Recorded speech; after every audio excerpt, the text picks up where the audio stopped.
One of the things I like to say is, and people often hear me say it, is, man, turn your last name into an asset, right? So people always like, Trap, like, what do you mean by like turn your last name into an asset? Like break that down for me a little bit more, right? Like break that down for me, right?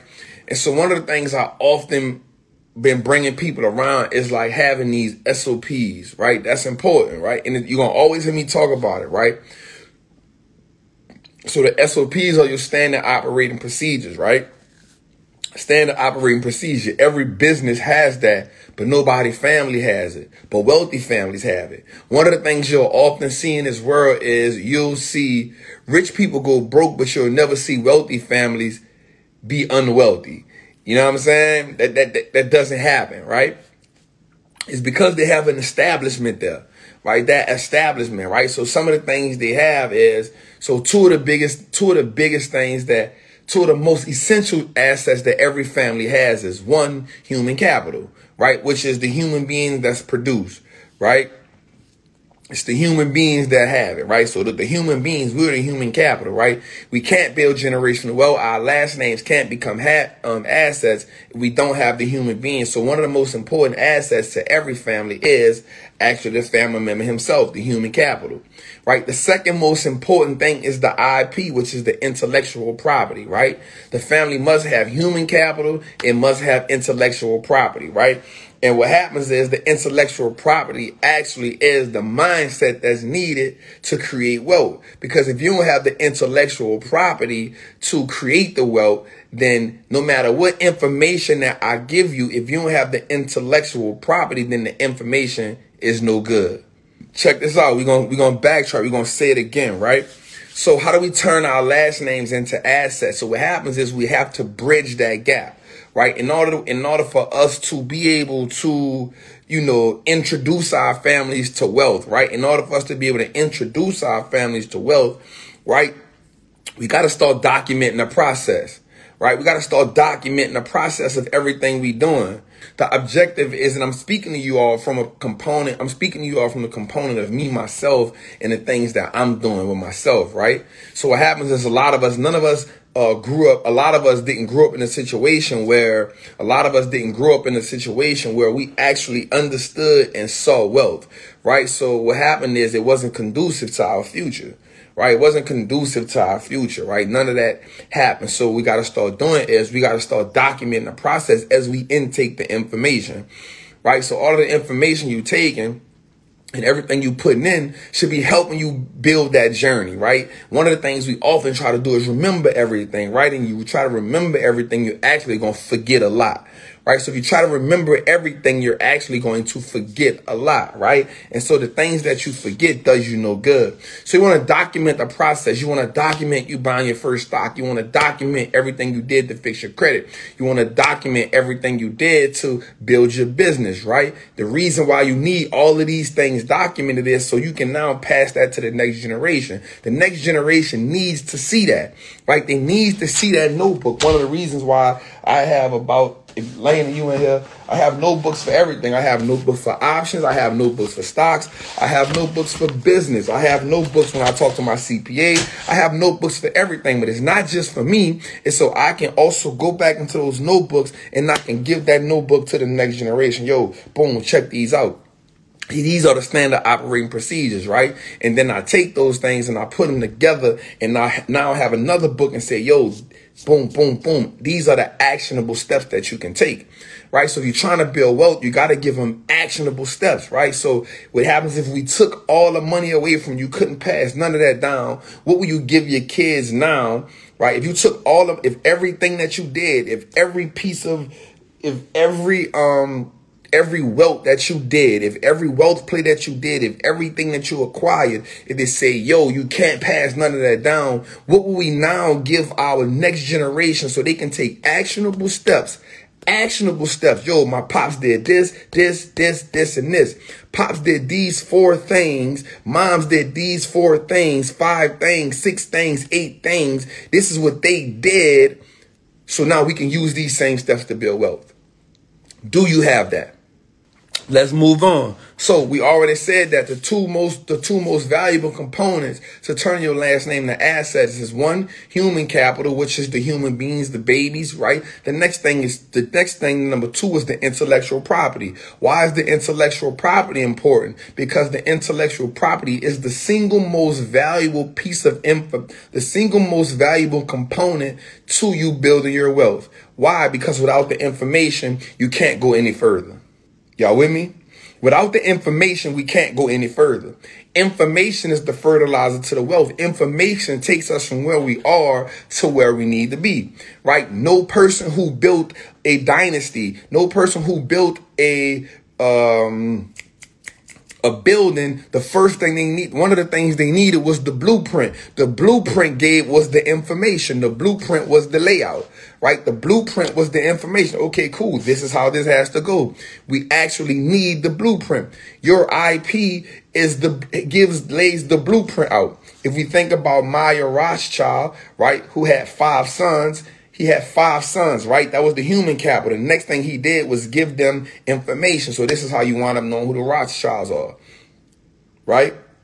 It's the vital most, the information is the single most contributor to your family's wealth, right? So we take the information and then we lay it out, because now we become the architects to our family blueprint.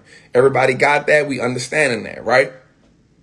So the next thing I want us to do now is it's all good. We take our time. So one of the things I want us to do now is check this out, y'all. This is what I want us to do, y'all. Check this out. The third most thing is now I want us to do this. I want us to create a family mission statement.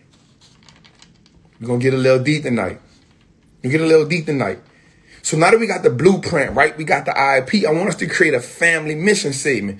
Yo, Trap, you tripping. This don't got nothing to do with stocks. We going to get to it. I told y'all we going to get to it. Right? I want us to create a family mission statement. Now, all this mission statement going to do is it's going to declare what are the values, and it's going to help us discover what makes the family unique. I want you to create a family mission statement, right? And all the mission statement is simply saying is, yo, we going to declare what are the values of this family.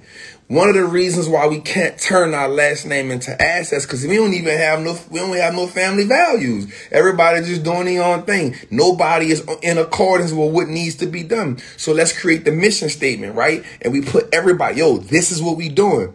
So let's create that mission statement, right? What are the values? And these values now determine and declare to us what makes the family unique.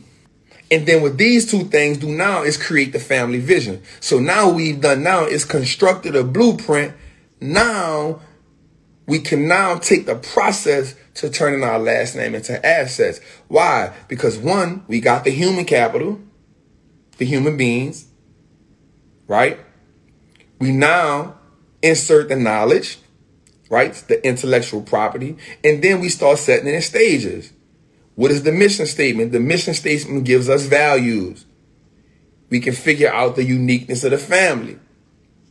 The third thing now gives us vision.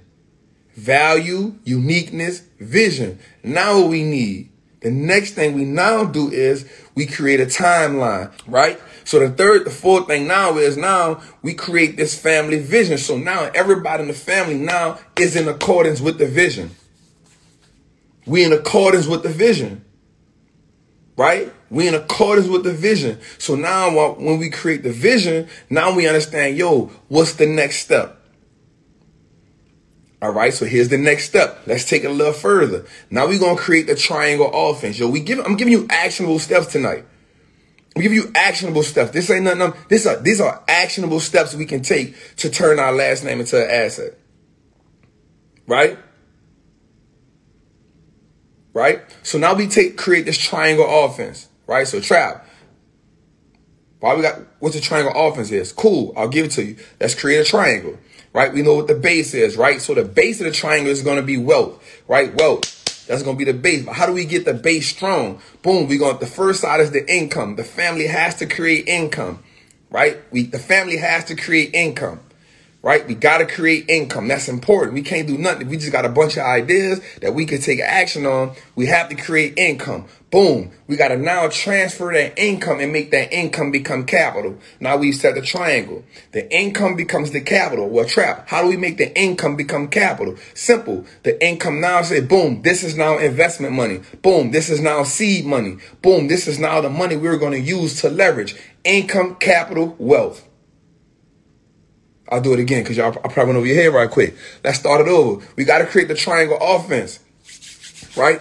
We got to create the triangle offense. Trap, why we need the triangle offense? Because it's one of the most successful offense in the game of basketball. It revolutionized the game of basketball, right? Cool. So, we're just using it, hypothetically speaking. Let's put it in factor. Trap, what's the foundation? The foundation of the triangle has to be the wealth. Cool. We know it's going to be wealth. Okay, so how do we border it up? First thing we can do is income because we need to make money. We need to bring money inside of the family name in order to turn into an asset. We at least got to bring money in, right? Income. Trap, what we going to do with the income? We're going to turn the income into capital. Why capital? Trap, because in the financial world, capital is only money you're using to invest. Right? In financial world, capital is only money used to invest. So we turn the income into capital, and then the capital turns into wealth. We've now created our triangle offense. This is the blueprint. Income turns to capital, capital turns into wealth. But here's the thing. Think about this now. So we got the triangle offense, right? At the triangle offense we've created, now what we've done is we've made the game winnable. We've now put the game in our favor. At this point, we put the game in our favor. The reason why we don't want to play the game because we don't feel like the game is winnable. The reason why the game ain't winnable because we don't have a strategy. You can't go to war. You can't win no game without strategy. Remember this. Check this out. Building wealth is a revolutionary act.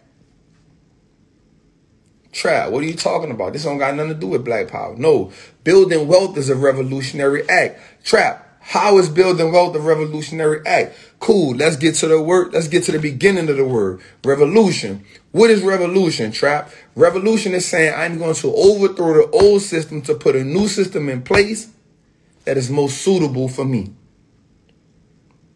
Let's say it again. What is the idea and the definition of revolution? Revolution is overthrowing the old system to put a new system in place that better suits me. So what we're simply saying is the old system doesn't work for us because the old system didn't give us a right and exact blueprint. It's okay. So what are we doing now? We're putting a new system in place. That is going to be hard. So we got to overthrow that old system. It's going to be met with force. Why? Because everybody in the family in the beginning only is operating off the old rule.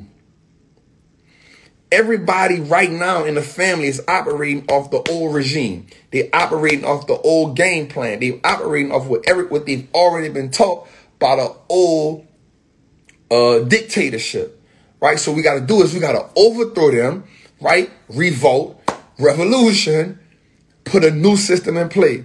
The new system now becomes income, capital, wealth. Triangle offense. But here's the thing. Here's the thing. The commitment inside of the family's vision and inside of the SOPs has to be a commitment to long-term wealth and not just short-term wealth. We talk about turning our last names into an asset. Let's think about it. How do we turn our names to an asset? Boom. Let's go over the steps that we said. Boom. The first thing we're going to do is we got to understand what? What's the first thing we got to understand? What's the first thing we got to do? We got to see who are the two most valuable assets to turning our last name to an asset. First one is what? Human capital. Second one is what? Intellectual property, right? Because you need the people to pass the money down to, right? And the people need the what? Information, right? And so because information is the single most valuable contributor to your family's wealth, right? Single most valuable contributor, right? The next thing we're going to do is do what? Create a mission statement. Why we need a mission statement? So everybody could be on the same accord. Everybody out here doing their own thing. That's why we always see each other for Christmas. We only see each other for Thanksgiving. We only see each other for birthday parties. Nah, let's create a mission statement so everybody can now be on the same accord. Within that mission statement, the next thing we're going to do is we're going to now declare values that now understand why our family is unique.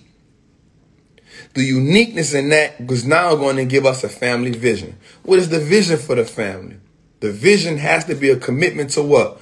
Long-term wealth.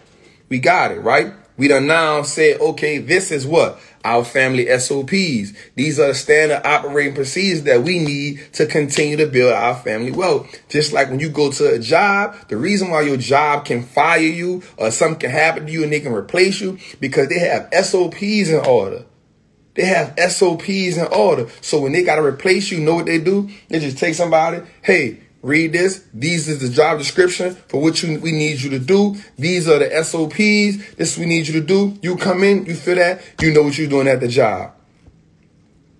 Same thing needs to happen with the family. You need to have these SOPs in order. And the dope part about that is every generation will add to those SOPs. Why? Because knowledge is something that constantly evolves.